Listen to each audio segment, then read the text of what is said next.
আসসালামু আলাইকুম আমার প্রিয় ভাইয়া এবং আপুরা, কেমন আছো তোমরা? আলহামদুলিল্লাহ, আমি ভালো আছি।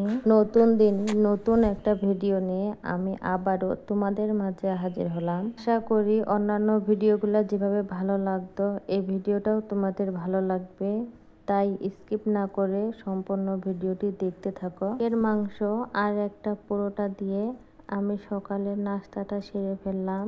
মেয়ে বলে লুডুস খাবে, ওকে একটু ঝোল ঝোল লুডুস রান্না করে দিলাম। খাওয়ার পরে থালা বাসনগুলো একটু মাজে নিলাম। তো শীত চলে আসলো, এই জন্য বেশ কয়েকটা কাপড় আজকে আমি ধুয়ে দিয়েছি, কারণ এখন একটু ভারী কাপড় পরা লাগবে। অনেক দিন শীতের কাপড়গুলো তুলে রাখার কারণে কাপড়ের থেকে একটা হালকা কেমন স্মেল আসতেছে। এখন একটু হালকা রৌদ্র পাওয়া যাচ্ছে, আর কয়েকদিন পর তো রৌদ্রই পাওয়া যাবে না। ভাবতেছি যে কয়েকটা শীতের কাপড় আছে সবগুলাই অল্প অল্প করে ধুয়ে নিব। যে পরিমাণে রৌদ্র আছে, সকাল সকাল কাপড় ধুয়ে দিলে একটা দুইটার মধ্যে কাপড় শুকিয়ে যায়। আমি পুঁই শাক, মসুর ডাল, আলু দিয়ে একটা সবজি রান্না করে নেব। আমাদের বাড়ির গলিতে সবজি বিক্রি করতে আসে, পুঁই শাকগুলো দেখে ভালো লাগলো তাই নিয়ে নিলাম। সবজিটা খেতে আমাকে ভালোই লাগে। আমাদের গলি দিয়ে প্রতিদিন সবজি আর মাছের ভ্যান যায়, প্রয়োজন হলে সেখান থেকেও কেনাকাটা করা যায়। সবজি কাটতে কাটতে এদিকে আমার ভাত হয়ে গেছে। দেখুন আমি কিভাবে আমার ভাতের মার পাশাই। কেন জানি না কিছুদিন থেকে আমাকে আর রাইস কুকারের বসা ভাত খাওয়ার ইচ্ছা করতেছে না, তাই এভাবে ভাতগুলা মার পাশায় নিই। এভাবে ভাতের মার পাশাইলে ভাতগুলা নষ্ট হয় না, আর রাইস কুকারের বাটিতে মার পাশায় নিলে ভাতগুলা অনেক সময় পড়ে যায়। এখানে পুঁই শাকে মসুর ডাল, আলু দিয়ে দিয়েছি, পেঁয়াজ, কাঁচামরিচ, একটু হলুদ দিলাম যেহেতু এখানে আলু আছে। হলুদ না দিলে আলুগুলা কেমন সাদা সাদা হয়ে থাকবে। এই রান্নাটা কিন্তু হাত দিয়ে যত মাখা যাবে ততই স্বাদ পাওয়া যাবে। আমি এখানে হাত ধুয়ে সামান্য পরিমাণে পানি দিয়ে দিলাম সিদ্ধ হওয়ার জন্য, আর শেষে তেল দিয়ে দিয়েছি, নাহলে হাতটা তেলাক্ত হয়ে যায়। এই রান্নাটা কিন্তু আমি রাইস কুকারে করতেছি, তাই আলু দেওয়ার মনে ছিল না, তাই শাকের মধ্যে আলু দিয়ে দিয়েছি ভর্তা করার জন্য। আর দেখুন এদিকে আমি একটা মাছও নিয়ে নিয়েছি, মাছটা কাটে বাছে রান্নাও করে নিচ্ছি। মাছটা আমি ধুন্দুল দিয়ে রান্না করেছি।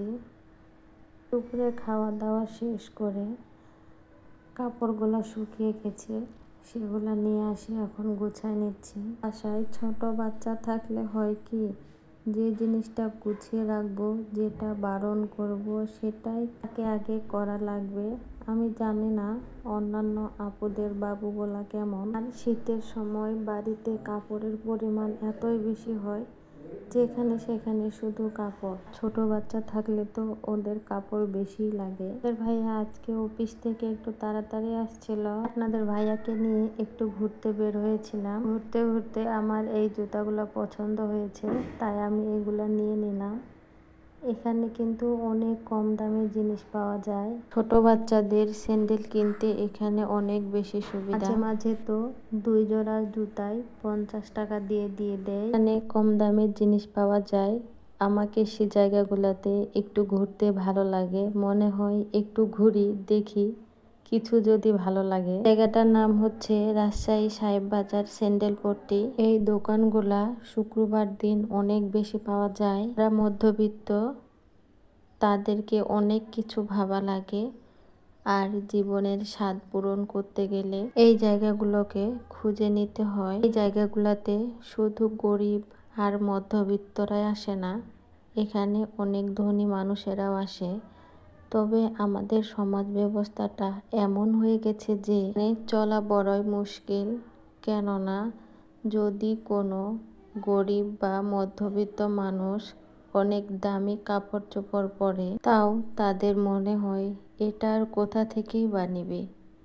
আর যদি কোনো ধনী মানুষ 2 টাকারও কাপড় পরে, তাও মনে হবে না এটা কোনো ব্র্যান্ড থেকে কিনেছি। এটাই হচ্ছে আমাদের মন মানসিকতা। যারা আমার এই ভিডিওটাতে এখনো লাইক দাওনি, প্লিজ একটা লাইক দিয়ে দাও, কেননা তোমাদের একটা লাইকে পারে আমার এই ভিডিওটাকে আরও অনেকের কাছে পৌঁছায় দিতে। আর চাইলে চ্যানেলটি সাবস্ক্রাইব করে নোটিফিকেশন বেল আইকনটি চেপে দিতে পারো, তাহলে আমি যে কোনো ভিডিও ছাড়া মাত্রই সাথে সাথে তোমাদের কাছে নোটিফিকেশন চলে যাবে। আর তোমরা তোমাদের সময় সুযোগ মতো ভিডিওটা দেখে নিতে পারবে। ভিডিওটা কেমন লাগলো অবশ্যই তোমরা তোমাদের মতামত জানাবে কমেন্টের মাধ্যমে। বেলা ভয়েস দেওয়ার কারণে নানা রকম শব্দ এসেছে, প্লিজ তোমরা সেটা ক্ষমা সুন্দর দৃষ্টিতে দেখো। অনেক কথা বললাম, কথা বলার মাঝে যদি কোনো ভুল করে থাকি তাহলে অবশ্যই ক্ষমা সুন্দর দৃষ্টিতে দেখবে। সবাই ভালো থেকো, সুস্থ থেকো। আসসালামু আলাইকুম।